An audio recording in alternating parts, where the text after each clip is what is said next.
Munich, November 1918. The city is cold, tense, and saturated with the smell of coal smoke, damp uniforms, and political collapse as soldiers returning from the front move through streets where imperial insignia are being torn down and red flags appear on government buildings. In this atmosphere of defeat and administrative vacuum, Heinrich Müller, born April 28, 1900, former aviation mechanic and non-commissioned officer of the Bavarian army, observes rather than participates. He's 18 years old, recently demobilized after service in the First World War, without decorations of note, without ideological declarations, but already displaying the trait that will define his entire career: the instinct to attach himself not to ideas, but to structures that endure chaos through procedure. Müller enters the Bavarian police force in 1919, at a moment when the state itself is uncertain whether it will survive, and policing is no longer a neutral function but an act of political containment. Bavaria becomes a laboratory of counter-revolution, shaken by the Bavarian Soviet Republic, paramilitary violence, assassinations, and the constant fear of collapse. Müller is assigned to the political police, a department tasked not with ordinary crime, but with identifying networks, affiliations, and intentions. He learns early that information, once systematized, is more valuable than force, and that the most effective weapon is not a rifle, but a correctly filed report submitted on time. Unlike many contemporaries, Müller does not romanticize violence or display ideological fervor.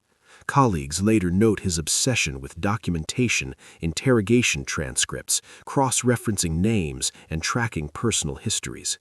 He develops a reputation for discipline, precision, and emotional detachment, conducting interrogations without visible anger or empathy, treating subjects as sources of data rather than enemies. This approach proves effective in an environment where loyalty is fluid and today's revolutionary may become tomorrow's informant. Müller's superiors notice that he produces results not through brutality alone, but through methodical reconstruction of networks. The Weimar years shape Müller irreversibly. He experiences a state that survives not through legitimacy, but through surveillance and emergency powers. Parliamentary debates are irrelevant to his daily work. What matters are orders, chains of command, and the reliability of information. By the mid-1920s, Müller has internalized a worldview in which stability is maintained through control, and morality is replaced by administrative necessity. The lesson is simple and permanent. Chaos creates opportunity for those who can impose order without hesitation. When radical movements rise and fall around him, Müller remains constant, politically unremarkable, professionally indispensable. He does not anticipate the future regime, but he becomes exactly the kind of official it will require. The files accumulate, the methods refine, and the machinery quietly waits for a system that will need it completely. What Müller cannot yet know is that the habits formed in the ruins of post-war Bavaria will soon be absorbed into a structure far larger, far more lethal, and far more permanent than the fragile republic he serves, for a regime where paperwork will kill more efficiently than bullets. Munich and Berlin, 1921 to 1933.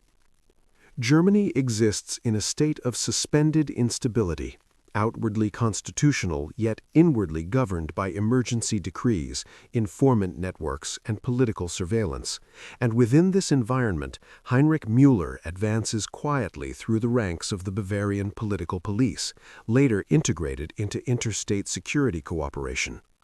He is no public figure, gives no speeches, publishes nothing, and leaves no ideological trail, but his name begins to circulate inside police memoranda as an officer who delivers clarity in a field defined by uncertainty.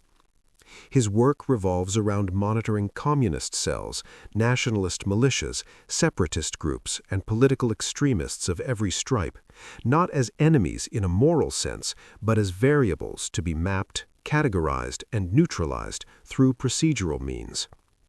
Müller's method is systematic and repeatable. Surveillance reports are standardized, interrogation protocols refined, and personal files expanded into living documents that follow individuals across years, regions, and affiliations. He insists on cross-checking informant testimony, comparing arrest records with intercepted correspondence, and building relational charts that reveal how organizations function beneath their slogans. This approach earns him trust among superiors who are less interested in ideology than in stability, and who recognize that Müller's neutrality makes him adaptable to any political configuration. He interrogates communists with the same detachment as right-wing conspirators, treating early members of the NSDAP not as allies but as subjects of interest, their meetings recorded, their finances noted, their internal disputes catalogued without sympathy or hostility. During the late 1920s, Müller becomes involved in broader coordination between regional police forces, a precursor to national security integration. Here he refines what will later define his power: information aggregation. Individual arrests matter less than patterns, and individual confessions less than consistency across sources. He avoids unnecessary violence, not out of restraint, but because it contaminates data. The goal is not confession for its own sake, but the reconstruction of networks in their entirety. Colleagues describe him as cold, punctual, and relentlessly administrative, a man who appears immune to the ideological fervor consuming German politics. When the National Socialists seize power in 1933, there is no rupture in Müller's professional trajectory. The apparatus changes names and symbols, but the files remain, and the skills required to manage them become suddenly indispensable. The new regime does not invent political policing, it absorbs men like Müller, whose loyalty is not to parties but to the mechanics of control. His lack of ideological identity becomes an asset, allowing seamless transition into the emerging security state. What begins to take shape in these years is a dangerous equation, a system in which neutral professionals enable radical power by providing it with structure, efficiency, and memory, and where the most reliable servants are those who ask no questions beyond procedural ones, as Müller stands ready for a role far beyond regional policing at the precise moment the state decides to weaponize information itself. Berlin, September 1939. The war has begun, but inside the offices of the newly formed Reich Main Security Office, there is no visible urgency, only expansion, reorganization, and the quiet multiplication of files.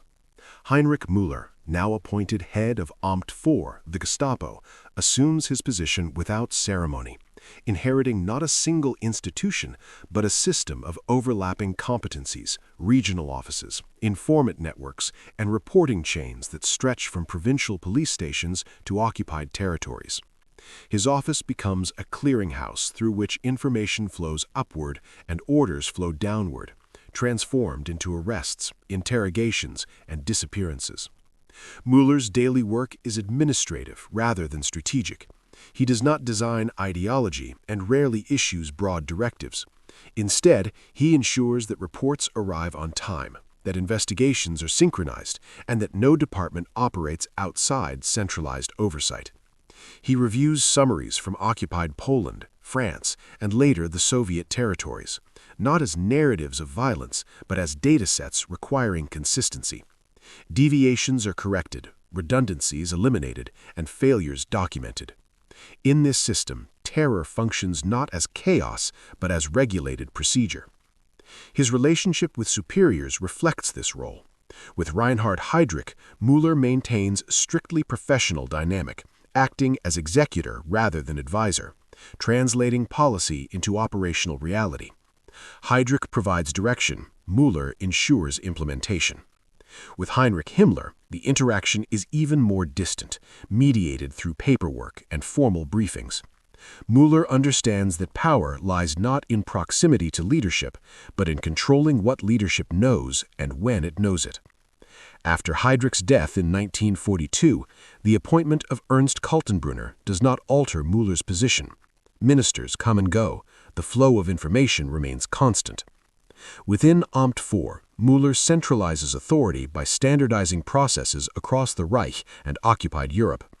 Arrest quotas, interrogation outcomes, and intelligence assessments are compared and ranked, creating internal pressure to perform efficiently. Local commanders understand that their survival depends not on ideological zeal, but on producing reliable data. Müller rarely intervenes personally, but his presence is felt through audits, corrections, and sudden dismissals. He is described by subordinates as invisible but omnipotent, a figure whose power derives from access rather than command. By 1943, the security system has become dependent on Müller's office to function coherently. Remove the speeches, the uniforms, the rallies, and what remains is administration. Lists, transports, and reports move through Amt IV with mechanical regularity, and Müller ensures that nothing interrupts this flow. The terror does not require passion, it requires continuity. As the war turns against Germany, the paradox becomes clear. The regime loses territory, resources, and legitimacy, yet its internal control apparatus grows ever more precise, held together by men like Müller, whose authority is invisible, indispensable, and increasingly impossible to replace, setting the stage for a moment when information itself will become the last source of power. Berlin, afternoon of July 20th, 1944. The explosion at the Wolf's Lair has failed to kill Adolf Hitler, but it has shattered any remaining illusion of stability within the Reich. In the first hours after the bomb, confusion dominates the ministries, yet inside Amt IV, the response is immediate and procedural. Heinrich Müller does not speculate about motives or outcomes. He activates mechanisms that already exist. Telephone lines are secured, teletype channels prioritized, regional Gestapo offices instructed to freeze movement and report deviations. The coup has failed, but its suppression requires speed, coherence, and documentation, and Müller controls all three. Müller establishes a central registry for all individuals linked directly or indirectly to the conspiracy. Names flow in from military districts, ministries, and intercepted communications. Each entry is cross-checked against existing files, personal histories reconstructed within hours. Interrogations are standardized and delegated, with clear reporting formats that emphasize associations rather than confessions. The objective is not truth in a judicial sense, but total network exposure. Every arrest produces new data points, expanding the scope of repression with mechanical efficiency. In this phase, Müller's authority surpasses that of many formal leaders. The army, paralyzed by uncertainty, becomes dependent on the Gestapo to define loyalty. Civil administrators defer decisions, awaiting confirmation from Amt IV. Even propaganda organs lag behind, unable to shape a narrative as fast as Müller shapes reality on the ground. Information control becomes operational dominance. Those who control the files decide who lives long enough to be questioned again. The judicial aftermath further consolidates this power. The People's Court conducts trials that are performative, but the substance is predetermined by Gestapo documentation. Roland Freisler may shout and humiliate defendants, but the outcomes are written elsewhere, in reports approved and circulated by Müller's office. Executions follow rapidly, not as acts of vengeance, but as administrative closure of cases. As the regime fractures under military pressure, Müller's system tightens. Surveillance expands to officers previously considered reliable, ministries once immune from scrutiny, and even party officials. Loyalty becomes provisional, subject to constant verification. The irony is complete. As Germany loses control over territory and armies, internal control reaches its most refined state, sustained by procedures that do not depend on victory. By late summer 1944, Müller occupies a position that is paradoxical and absolute. He commands no troops, delivers no speeches, and remains largely unknown to the public, yet the survival of the regime's internal order depends on his ability to transform chaos into files, files into arrests, and arrests into silence. The failed assassination has revealed the truth of power in the Third Reich. It no longer resides in charisma or command, but in those who decide what is recorded, transmitted, and acted upon, as Müller stands at the center of a system that now feeds on fear, even as it begins to collapse. Berlin, April 1945. Above ground, the city is reduced to rubble by artillery and airstrikes. But beneath the Chancellery Garden, the Führer bunker functions with methodical routine, insulated from panic by concrete walls and regulated schedules. Heinrich Müller is present in the capital, not as a fugitive or a visionary, but as an administrator maintaining internal security at the center of a collapsing state. His responsibilities are narrowly defined and relentlessly practical, monitoring loyalty within the bunker complex, controlling access, supervising interrogations of suspected defectors, and safeguarding documents that still define authority even as territory vanishes. Müller moves between rooms where the atmosphere is bureaucratic rather than hysterical. Orders are typed, reports filed, and conversations reduced to essentials. The presence of Adolf Hitler no longer generates strategic direction, it generates paperwork. Müller receives fragmented intelligence from a Reich that is ceasing to exist. Yet he continues to process it, aware that information, even obsolete, must be controlled. Witnesses later recall him as calm, unsentimental, and focused on procedure, showing no visible anxiety as Soviet forces close in. Inside the bunker, suspicion replaces coordination. Müller's office investigates rumors of treason among military officers, civilian officials, and even party staff. Interrogations continue, conducted in confined rooms under artificial light, with reports circulated to a shrinking circle of decision-makers. Joseph Goebbels and Martin Bormann remain, but their influence is symbolic, while Müller's function remains concrete, deciding who is trusted long enough to remain free within the bunker. Security becomes inward-looking, aimed less at enemies than at managing the final disintegration. The last confirmed sightings of Müller place him performing routine tasks in the final days. He is seen conferring with bunker staff, reviewing files, and coordinating document handling. There is no evidence of panic, no recorded farewell, no ideological declarations. As the regime's leaders contemplate suicide or escape, Müller continues to act as if the system persists, perhaps because for him it does. Administration does not require victory, it requires process. When Hitler dies and the bunker's purpose evaporates, Müller does not issue final orders or attempt to seize power. He simply disappears from the documented record. No body is identified with certainty, no grave confirmed, no definitive testimony accepted without contradiction. In the ruins of Berlin, where countless anonymous deaths occur, Müller's absence is indistinguishable from millions of others, yet uniquely troubling given what he knows. The end of the Reich produces chaos everywhere except in the files Müller leaves behind, meticulously kept until the last possible moment, creating a final paradox. The man who enforced absolute documentation vanishes without one, leaving behind a silence that will soon become an international problem rather than a historical footnote. Berlin, summer 1945.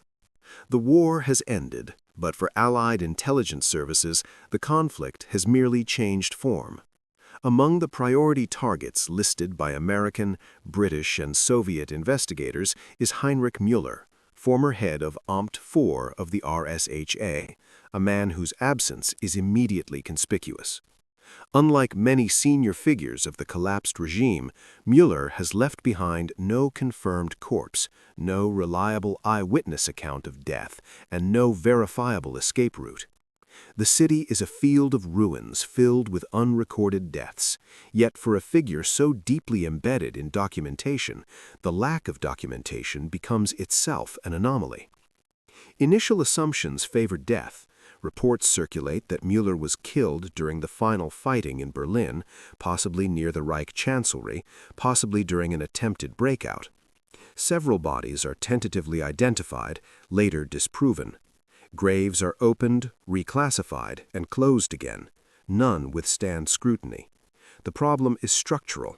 Müller had no distinctive public profile, no uniformed entourage, and no reason to announce himself.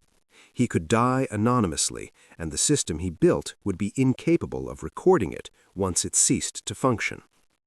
Parallel to these assumptions, alternative hypotheses emerge. Western intelligence agencies review captured documents and interrogate former Gestapo officers, many of whom claim ignorance, others offering contradictory statements. The possibility that Müller escaped Berlin is examined cautiously. He has no known foreign language skills sufficient for long-term concealment in the West, no documented financial networks, and no ideological motivation to reinvent himself publicly. Yet his professional value is undeniable. He possesses comprehensive knowledge of informant systems, counterintelligence methods, and unresolved cases that interest both Western services and the Soviet security apparatus. Soviet archives introduce further ambiguity. Some post-war testimonies suggest Müller was taken alive by Soviet forces and interrogated by the NKVD, possibly integrated temporarily into advisory structures before disappearing into custody.